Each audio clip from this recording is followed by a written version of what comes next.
नमस्कार विद्यार्थी मित्रांनो, स्वागत आहे तुमचं टीच विथ प्रतिभा या यूट्यूब चॅनलमध्ये. तर बघा विद्यार्थी मित्रांनो, जिल्हा न्यायालय भरती म्हणजे आज 7 फेब्रुवारीला जो शिफ्ट 1चा पेपर झाला होता त्याच्यामध्ये कसे क्वेश्चन आलेले होते ते आपण बघणार आहोत. याच्या अगोदर सुद्धा आपण जिल्हा न्यायालय भरतीचं कम्प्युटर बेसवरती सुद्धा व्हिडिओ बनवलेले आहेत आणि प्लेलिस्ट बनवलेली आहे जिल्हा न्यायालय भरतीची टॉपिक वाईज. प्लेलिस्टमध्ये जाऊन तुम्ही टॉपिक वाईज प्रश्नसंच बघू शकता. विद्यार्थी मित्रांनो बघा, प्रश्न पहिला, राष्ट्रपतीचा कार्यकाळ विचारलेला होता विद्यार्थी मित्रांनो. तर राष्ट्रपतीचा कार्यकाळ किती होता? राष्ट्रपतीवरती क्वेश्चन होता, पण त्याच्याविषयी कुठला क्वेश्चन होता माहिती नाही. राष्ट्रपतीचा कार्यकाळ फक्त आपण राष्ट्रपतीचा कार्यकाळ बघू, किती असतो? 5 वर्ष. असा क्वेश्चन असेल तर किती आन्सर काय येणार आहे? 5 वर्ष. प्रश्न क्रमांक 2, उद्देश आणि विधेय विस्तार याच्यावरती एक क्वेश्चन होता. उद्देश आणि विधेय विस्तार. प्रश्न क्रमांक 3, कबड्डी विश्वचषक कधी कधी खेळला बघा. कबड्डी विश्वचषक कधी खेळला? तर बघा 1938 मध्ये भारतात कबड्डीला सुरुवात झाली. कधी? 1938. हे लक्षात ठेवा विद्यार्थी मित्रांनो. कधी झाली? 1938 ला भारतामध्ये सुरुवात कबड्डीला झाली. 1950 ला अखिल भारतीय कबड्डी महासंघाची सुरुवात झाली. बघा, भारतामध्ये 1938 मध्ये सुरुवात झाली आणि अखिल भारतीय कबड्डी महासंघाची सुरुवात 1950 ला झाली. 2004 मध्ये मुंबई म्हणजेच भारत येथे कबड्डीचा पहिला विश्वचषक आयोजित करण्यात आला होता. भारताने अंतिम फेरीत इराणला हरवून पहिला विश्वचषक जिंकला होता. तर बघा विद्यार्थी मित्रांनो, आपल्याला एक क्वेश्चन आला होता त्याच्याविषयी बघा स्पष्टीकरण. नेक्स्ट एक्झामला तुम्हाला हे पण माहिती असू द्या. 1950 ला काय अखिल भारतीय कबड्डी महासंघाची सुरुवात झाली. 2004 मध्ये मुंबई येथे कबड्डीचा पहिला काय झाला? विश्वचषक आयोजित करण्यात आलेला होता आणि भारताने यामध्ये अंतिम फेरीत कोणाला हरवलं होतं? इराणला हरवून विश्वचषक जिंकला होता. प्रश्न क्रमांक 4, चेन्नईचे सध्याचे तापमान. बघा, चेन्नईचे सध्याचे तापमान असा क्वेश्चन आलेला होता विद्यार्थी मित्रांनो. जर ऑप्शन मध्ये 30 डिग्री 32 डिग्री असेल तर चेन्नईचे तापमान आजचं किती आहे? 30 डिग्री अंश सेल्सिअस आहे. प्रश्न क्रमांक 5, कच्च्या आंब्यामध्ये कोणते ऍसिड असते? तर बघा विद्यार्थी मित्रांनो, असा क्वेश्चन आलेला होता एक. कच्च्या आंब्यामध्ये सायट्रिक ऍसिड असते. कुठलं? Citric acid. आणि ऑप्शन मध्ये मॅलिक ऍसिड जरी असेल तर मॅलिक ऍसिड सुद्धा कच्च्या आंब्यामध्ये असते. मॅलिक ऍसिड आणि सायट्रिक ऍसिड.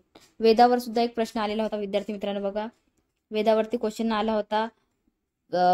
5 फेब्रुवारी मध्ये जो पेपर झाला होता त्या शिफ्ट मध्ये सुद्धा तुम्हाला वेदांवरती एक क्वेश्चन आलेला होता.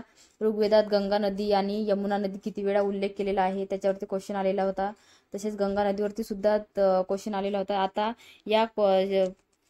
या पेपरमध्ये सुद्धा तुम्हाला वेदावरती एक क्वेश्चन आलेला होता. म्हणजे वेद हा टॉपिक चांगल्या प्रकारे करून ठेवा विद्यार्थी मित्रांनो.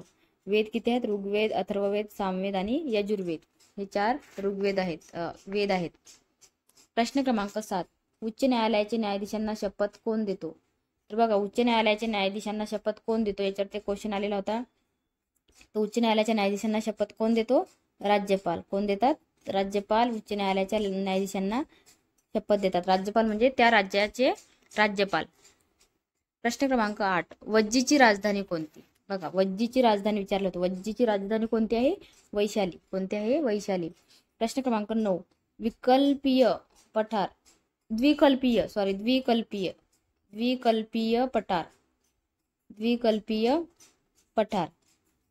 पठारावर कोणत्या महिन्यात पाऊस पडतो? तर बघा, द्विकल्पीय पठारावरती कोणत्या महिन्यात पाऊस पडतो? कोणत्या महिन्यात पडतो? जून मध्ये पाऊस पडतो. कधी? जून मध्ये द्विकल्पीय पठारावर. आता द्विकल्पीय पठार म्हणजे काय? बघा, द्विकल्पीय पठार म्हणजे तिन्ही बाजूने काय असतो? समुद्र असतो. काय असतो? तिन्ही बाजूने समुद्र आणि एका बाजूला काय असते? जमीन असते. त्याला काय बोलतात? द्विकल्पीय पठार बोलतात. प्रश्न क्रमांक 10, बघा याच्यावरती आलेला DOOSRA हा कोणत्या खेळाशी संबंधित आहे? तर कोणत्या खेळाशी संबंधित आहे? क्रिकेट. कुठल्या खेळाशी संबंधित आहे?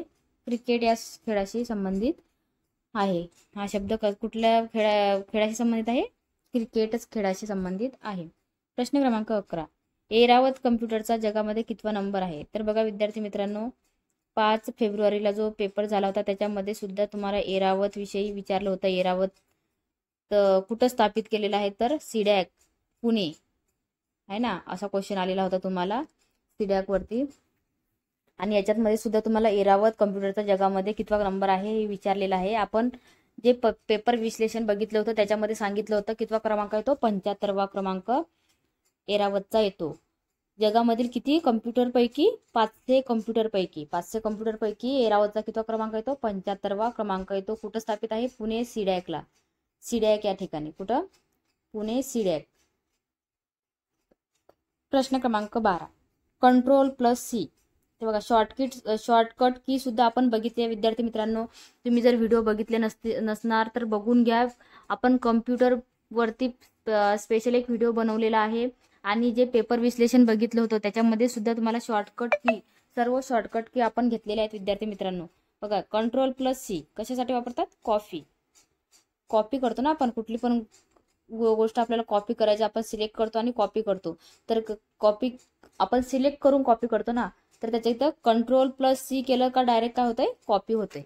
शॉर्टकट कीवरती तुम्हाला मागच्या 5 फेब्रुवारीच्या एक पेपरला सुद्धा तुम्हाला शॉर्टकट कीवरती क्वेश्चन विचारलेले होते विद्यार्थी मित्रांनो. तर आपण त्याच्यावरती एक व्हिडिओ बनवलेला आहे, कम्प्युटरवरती स्पेशल एक व्हिडिओ बनवलेला आहे. आणि जे प्रश्नसंच आपण विश्लेषण बघितलं होतं त्याच्यामध्ये तुम्हाला सर्व शॉर्टकट कीची माहिती मी दिलेली होती. तर ते व्हिडिओ सुद्धा बघून घ्या विद्यार्थी मित्रांनो. तर अशा प्रकारचे क्वेश्चन आपल्याला या 7 फेब्रुवारीच्या एक्झामला विचारण्यात आलेले शिफ्ट 1ला. तर बघा खूप महत्त्वाचे क्वेश्चन आहेत, रिपीट होतात. टॉपिक एकच येतो, टॉपिक सेम, फक्त प्रश्न थोडे वेगवेगळे येतात विद्यार्थी मित्रांनो. म्हणजे हेच टॉपिक तुम्ही चांगल्या प्रकारे करून ठेवा. तर बघा विद्यार्थी मित्रांनो अशा प्रकारचे क्वेश्चन, तर ॲडिशनल माहिती सुद्धा दिलेली आहे विद्यार्थी मित्रांनो. बघा खूप महत्त्वाचे क्वेश्चन आले होते. आणि चॅनलला ज्यांनी सबस्क्राईब नसेल ते गेले त्यांनी सबस्क्राईब करून घ्या, बेल आयकन दाबा, जेणेकरून जे रोज मी व्हिडिओ अपलोड करते त्याचं नोटिफिकेशन तुम्हाला येणार आहे.